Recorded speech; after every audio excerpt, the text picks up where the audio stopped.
Alright, here's where we're at.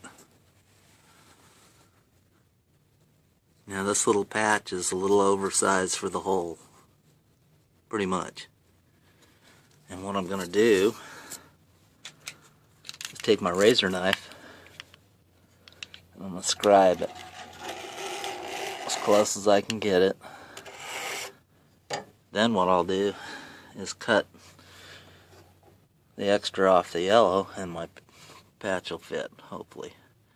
I still have to drill some holes for my plug welds.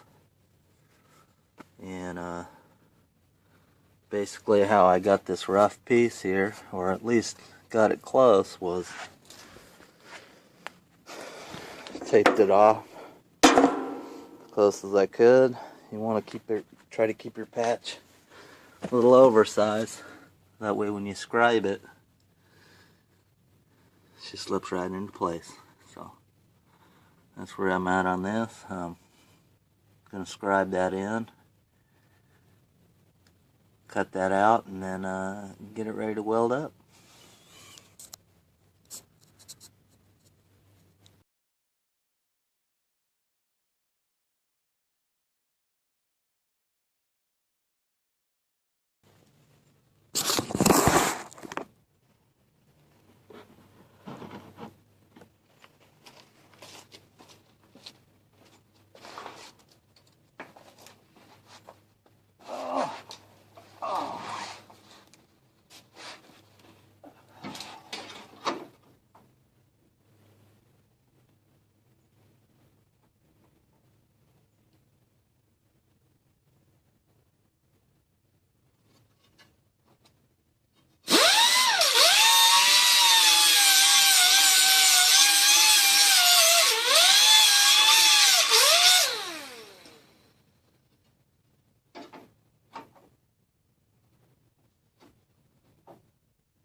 Well.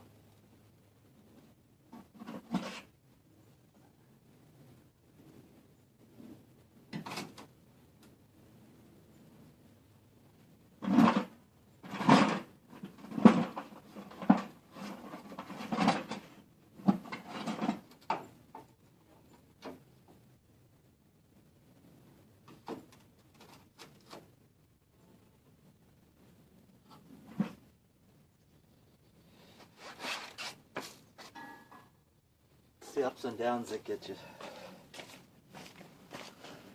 That's what makes people give up on this shit.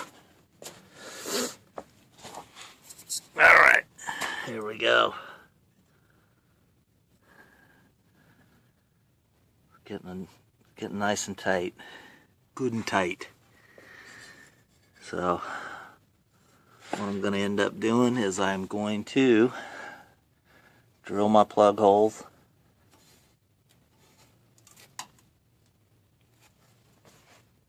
My plug welds down on the bottom, and that should be pretty close to being ready to weld up. What I did on this big side over here was I flanged it, and when I did that, the metal stretched, and if I could have redone it, I think I would have butt welded it. But what I did was, before I did my plug welds on the bottom, I got seam sealer up in there and put seam sealer all over that pig. It's got rust bullet in it too, but well, here we go. I think this, shit almighty, this is the last patch on this side. Whittling it down. Okay. Here we go. Mocked up. I got her sanded down. Ground down the rust bullet on the inside for the spot welds. Now, if I was to do all this over again, I guess I probably wouldn't have started on the biggest piece. I think I would have started on something smaller just to get my feet wet. You know, I'm just a simple caveman frozen in ice. Later thought out by your scientists. These waves are strange and scary. You know? But the more I do it, the easier it gets.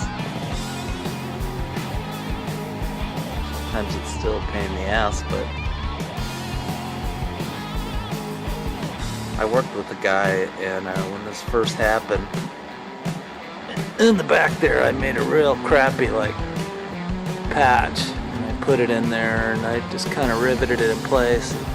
He had seen it one morning and said, "Man, that's just good enough right there. If I was you, I'd just fill it with Bondo and call it good." You know, if it was a piece of shit, maybe I would, but you know, this is a pretty cool buggy. And that ain't my style, so anyway, I'm gonna start tacking this big in. And we'll see how it turns out. How far do you guys grind your welds down? I know I got more welding to do, but I never really see many videos about how far to take the metal down, you know. I don't want to take it down so far that means a thin repair or a grinds down through, you know what I mean? I know a lot of that can be covered with filler, but I just want to know if anybody wants to chime out, and hopefully you can see that. Anyway, that's it for tonight. Thanks for hanging out. Later.